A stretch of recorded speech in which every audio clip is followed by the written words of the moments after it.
Hi കുഞ്ഞുമക്കളെ, എല്ലാവർക്കും സുഖമാണോ? നമ്മൾ ഇന്ന് നമ്മുടെ 7ാം ക്ലാസ്സിലെ രണ്ടാമത്തെ യൂണിറ്റ് ഫ്രാക്ഷൻസിലേക്കാണ് പോകുന്നത്. നമ്മൾ 6ാം ക്ലാസ്സിൽ ഫ്രാക്ഷന് കുറേ പഠിച്ചു അല്ലേ? മൾട്ടിപ്ലൈ ചെയ്യാനും ആഡ് ചെയ്യാനും സബ്ട്രാക്ഷനൊക്കെ നമ്മൾ പഠിച്ചിട്ടില്ലായിരുന്നോ? അപ്പം നമ്മൾ അതുപോലെ നമ്മുടെ പുതിയ ടെക്സ്റ്റ് ബുക്കിലെ രണ്ടാമത്തെ യൂണിറ്റ് ഫ്രാക്ഷൻ എടുക്കുക. അപ്പം നമുക്ക് നോക്കാം എന്തൊക്കെയാണ് അതിനകത്ത് പഠിക്കാനുള്ളതെന്ന്. മക്കളെ, നമ്മുടെ ആദ്യത്തെ ഭാഗം നോക്കിക്കേ. Multi fold multiplication. A packet of sugar weight 2 kilogram. ഒരു പാക്കറ്റിൻ്റെ ഷുഗറിൻ്റെ വെയിറ്റ് എത്രയാണ്? 2 കിലോഗ്രാമാണ്. അതായത് ഒരു പാക്കറ്റ് പഞ്ചസാരയ്ക്ക് 2 കിലോഗ്രാം ഉണ്ട്. അങ്ങനെ how many kilograms is such 4 packet? 4 packet ആകുമ്പോൾ എത്ര കിലോഗ്രാം ഉണ്ടാവും? ഒരു പാക്കറ്റ് ആകുമ്പം 2 കിലോഗ്രാം ആണേ. അങ്ങനെയാണെങ്കിൽ 4 പാക്കറ്റിന് എത്ര കിലോഗ്രാം ആവും? അവിടെ എത്ര 2 ഉണ്ട്? 4 2 ഉണ്ട്. അതായത് 2 + 2 + 2 + 2 എത്രയാ? 4 2 കൂടുമ്പോൾ എത്രയാണ് വരുന്നത്? അവിടെ 8. നമ്മളത് എങ്ങനെയാണ് ചെയ്യാറ്? റിപ്പീറ്റഡ് അഡീഷൻ നമ്മൾ എങ്ങനെയാണ് ചെയ്യുന്നത്? 4 × 2, അതായത് 2 ഇങ്ങനെ റിപ്പീറ്റ് ചെയ്ത് ആഡ് ചെയ്ത് പോവുകയാണല്ലേ. അപ്പോൾ 4 2s are 8. അപ്പോൾ എത്ര കിലോഗ്രാം ഉണ്ട് അവിടെ? 8 കിലോഗ്രാം ഉണ്ട്. മക്കളെ, അങ്ങനെയാണെങ്കിൽ അടുത്ത ക്വസ്റ്റ്യൻ ഒന്ന് നോക്കിയാൽ അടുത്ത് എന്താ പറയുന്നത്? What if they are half kilogram of packet? Half കിലോഗ്രാമിൻ്റെ, ഇപ്പം നമ്മൾ 2 കിലോഗ്രാമിൻ്റെ പാക്കറ്റിന് പകരം ഹാഫ് കിലോഗ്രാമിൻ്റെ പാക്കറ്റ് ആയിരുന്നുവെങ്കിൽ അവിടെ എത്ര വന്നേനെ? അപ്പോൾ നമ്മൾ ഇൻസ്റ്റെഡ് ഓഫ് 2 പകരമായിട്ട് നമ്മൾ ഹാഫ് ചേർക്കുകയാണ്. 1/2 + 1/2 + 1/2 + 1/2. അത് 1/2 4 ടൈംസ് ആണ്. 1/2 4 ടൈംസ് വരുമ്പോൾ അതായത് 4 × 1/2. കണ്ടോ, അവിടെ എഴുതിയേക്കുന്നത് കണ്ടോ? 4 × 1/2. അപ്പോൾ അതെന്താണ് വരുന്നത്? 2 ഹാഫ് കൂടുമ്പോൾ 1 ആയി മാറും അല്ലേ? അങ്ങനെ ഇപ്പോൾ 4 ഹാഫ് കൂടുമ്പോൾ എന്തായി മാറും? 2 ആയി വരും. 2 ആയി വരും. അപ്പോൾ ഇവിടെ നമുക്കിവിടെ 4 ഹാഫിൻ്റെ പാക്കറ്റ് എന്ന് പറയുമ്പോൾ എത്ര കിലോഗ്രാം വരും? 2 കിലോഗ്രാം. ഓക്കെ മക്കളെ, അടുത്തൊന്ന് നോക്കിയേ. A bottle hold 1/4 litre of water. How much water is needed to fill 3 such bottle? ഒരു ബോട്ടിൽ 1/4 ലിറ്റർ ഓഫ് വാട്ടർ ആണുള്ളത്. അങ്ങനെയാണെങ്കിൽ how much needed to fill 3 such bottle? അപ്പോൾ ഈ ക്വാർട്ടറിനുള്ള വാട്ടർ 3 ബോട്ടിലേക്ക് ആക്കും. 3 ബോട്ടിൽ ഫില്ല് ചെയ്യണം. അങ്ങനെയാകുമ്പോൾ മൊത്തം എത്ര വെള്ളം വേണ്ട വരും? അതാണ് ക്വസ്റ്റ്യൻ. മക്കളെ, 1/4 എന്ന് പറഞ്ഞാൽ എന്താ? അത് 1/4 ഭാഗം. 1/2 എന്ന് പറഞ്ഞാലോ ഹാഫ്. 3/4 എന്ന് പറഞ്ഞാലോ 3/4, 3/4 ഭാഗം. അതെല്ലാവർക്കും അറിയാലോ അല്ലേ? 1/4 ക്വാർട്ടർ, 1/2 ഹാഫ്, 3/4 എന്ന് പറഞ്ഞാൽ 3/4, 3/4. അതെല്ലാവർക്കും അറിയത്തില്ലേ? അപ്പോൾ നമ്മുടെ ക്വസ്റ്റ്യനിൽ എന്താ പറയുന്നത്? 3 times A 1/4 litre of 3/4 of litre. അതായത് നമ്പേഴ്സ് നമുക്ക് എങ്ങനെ പറയാം? 3 ടൈംസ് 1/4.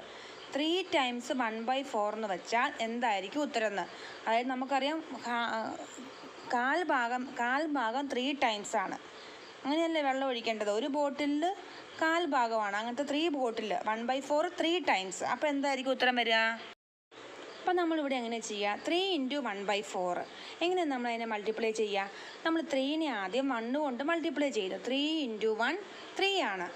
അതിനുശേഷം നമ്മുടെ ഡിനോമിനേറ്റർ എന്താണ്? അത് 4. അത് അതുപോലെ നമ്മൾ എഴുതുന്നു. അപ്പോൾ നമുക്ക് ഫ്രാക്ഷൻ എന്ത് കിട്ടും? 3/4. അപ്പോൾ എത്രയാണ് അതിൻ്റെ ഉത്തരം വരുന്നത്? 3/4 ആണ് ഉത്തരം വരുന്നത്. അതായത് 1/4 ലിറ്റർ ഓഫ് വാട്ടർ 3 പ്രാവശ്യം ഒഴിക്കുമ്പോൾ എത്രയാകുമെന്ന്. അപ്പോൾ നമുക്ക് മൈൻഡിൽ തന്നെ നമുക്ക് ചെയ്യാവുന്ന കാര്യമുള്ളൂ. നമ്മുടെ മൈൻഡിലാകുമ്പോൾ എങ്ങനെ ചെയ്യാതെ? മക്കളെ, മിസ് ഓൾറെഡി പറഞ്ഞു നമ്മുടെ 1/4 എന്ന് പറഞ്ഞാൽ 1/4 ഭാഗം അല്ലേ? ഈ 1/4 ഒരു ബോട്ടിലാക്കും 1/4. 2 ബോട്ടിലാകുമ്പോൾ 2 കാല് വരില്ലേ? 2 കാല് വരുമ്പോൾ എങ്ങനെ ഉത്തരം വരിക? അരയായി മാറും അല്ലേ? 1/4 + 1/4 എന്താണ്? അത് 1/2 ആയിട്ട് മാറും. 2 കാല് കൂടുമ്പോൾ എന്തായിട്ട് മാറും? അര ഭാഗമായിട്ട് മാറും. ആ അരയുടെ കൂടെ വീണ്ടും ഒരു കാലും കൂടെ കൂടുമ്പോൾ എന്തായി? 3/4. അപ്പോൾ നമുക്ക് മൈൻഡിൽ തന്നെ ചെയ്യാം. 3/4 ആണ്. അതായത് 1/4 3 ടൈംസ് എന്ന് പറഞ്ഞിട്ടുണ്ടെങ്കിൽ എന്താണ് ഉത്തരം വരിക? 3/4 ആണ്. അപ്പം 1/4 വെച്ച് എന്താണ് 3 ബോട്ടിലിൽ ഒഴിക്കുമ്പോൾ ടോട്ടൽ എത്ര വെള്ളം വേണമെന്ന് വെച്ചാൽ നമുക്ക് എന്ത് പറയാം? നമുക്ക് കണക്ക് കൂട്ടാതെ മൈൻഡിൽ തന്നെ പറയാം 3/4 എന്ന് അല്ലേ? മക്കളെ, അടുത്ത പേജ് നോക്കിക്കേ. 5 strings each 1/4 meter long are placed end to end. What is the total length? 5 strings ഉണ്ട്. ഒന്നിൻ്റെ നീളം എന്ന് പറയുന്നത് എത്രയാണ്? 1/4 ആണ്. അതായത് 1/4 ഭാഗം. അതിന് അങ്ങനെ 5 എണ്ണത്തെ ഇങ്ങനെ ഏച്ച് കെട്ടി ഇങ്ങനെ മുമ്പോട്ട് പോവുകയാണേ. അങ്ങനെയാണെങ്കിൽ ടോട്ടൽ എത്ര ലെങ്ത് ഉണ്ടെന്ന് നമ്മളപ്പോൾ നേരത്തെ പറഞ്ഞ പോലെ തന്നെ 5 ടൈംസ് 1/4. ഒരെണ്ണത്തിൻ്റെ നീളം 1/4 ആണ്. അപ്പോൾ അതുപോലെ എത്ര എണ്ണം ഉണ്ട്? 5 എണ്ണം ഉണ്ട്. 5 ടൈംസ്. അപ്പോൾ 5 × 1/4 എന്താണെന്ന് നോക്കാം. 5 × 1/4 എന്താണോ അതാണ് ഉത്തരം. 5 ടൈംസ് 1/4 വരിക. ഈ കാൽ ഭാഗം എത്ര ടൈംസ് ഉണ്ട്? 5 ടൈംസ്. അപ്പോൾ എങ്ങനെ ചെയ്യാത് മക്കളെ? നമുക്ക് എന്ത് ചെയ്യാം? 5 ടൈംസ് 1/4, 5 × 1/4. അപ്പോൾ നമ്മൾ 5 × 5, 5, പിന്നെ എന്താണുള്ളത്? ഡിനോമിനേറ്റർ 4. അപ്പോൾ ഇവിടെ നമുക്ക് 5/4 എന്ന് കിട്ടും. ഇവിടെ ന്യൂമറേറ്റർ 5 ബിഗ് നമ്പറും 4 ചെറിയ നമ്പറുമാണ്. അപ്പോൾ നമ്മൾ എന്ത് ചെയ്യും? അപ്പം നമ്മൾ 5നെ 4 കൊണ്ട് നമുക്ക് എന്ത് ചെയ്യാൻ പറ്റും? ഡിവൈഡ് ചെയ്യാൻ പറ്റും. ഓക്കെ, അപ്പോൾ നമുക്ക് ഡിവൈഡ് ചെയ്ത് നോക്കാം. നോക്കിക്കേ, 5 / 4. 5നെ 4 കൊണ്ട് ഡിവൈഡ് ചെയ്യുന്നു.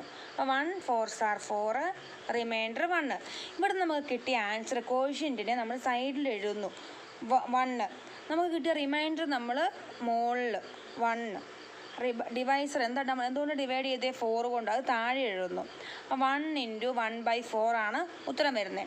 അപ്പോൾ നമുക്കിവിടെ നമ്മുടെ ആൻസർ എന്ന് പറയുന്നത് 1/4 ആണ്. അതായത് 1/4 ആണ്. അതെങ്ങനെ കിട്ടിയെന്ന് മനസ്സിലായോ? പ്രോപ്പർ ഫ്രാക്ഷനെ നമ്മൾ എന്തിലേക്ക് മാറ്റി? മിക്സഡ് ഫ്രാക്ഷനാക്കി മാറ്റി. ഒന്നുകൂടെ പറയാം മിസ്സ്. മിക്സഡ് ഫ്രാക്ഷൻ ആക്കാൻ വേണ്ടിയിട്ട് നമ്മൾ ഡിവൈഡ് ചെയ്തിട്ട് നമുക്ക് കിട്ടുന്ന ആൻസർ 1 ആണ്. അതിനെ സൈഡിൽ എഴുതുന്നു. നമുക്ക് കിട്ടിയ റിമൈൻഡർ ശിഷ്ടം മുകളിൽ എഴുതുന്നു. എന്തുകൊണ്ടാണ് നമ്മൾ ഡിവൈഡ് ചെയ്ത് അതിനെ നമ്മൾ താഴെ എഴുതുന്നു? അതാണ് റൂള്. ആ റൂൾ അനുസരിച്ച് എഴുതുമ്പോൾ നമുക്ക് ഉത്തരം കിട്ടുന്നു. നമുക്കിവിടെ 5 സ്ട്രിങ്ങിൻ്റെ ടോട്ടൽ നീളം എന്ന് പറയുന്നത് എത്രയാണ്? 1/4 ആണ്. Okay, clear all of you? മക്കളെ, ഇത് കൂടാതെ നാളെ നമുക്ക് കുറച്ച് ക്വസ്റ്റ്യനും കൂടി ചെയ്യണം കേട്ടോ. ഇന്ന് ഇത്രയും മതി. നാളെ നമ്മുടെ ടെക്സ്റ്റ് ബുക്കിലെ ബാക്കി ഒരു 4 ക്വസ്റ്റ്യൻ ഉണ്ട്. അത് നമ്മൾ ഡിസ്കസ് ചെയ്യണം. അത് കൂടാതെ കുറച്ച് പ്രോബ്ലം കൂടെ നമുക്ക് ചെയ്ത് നോക്കണം.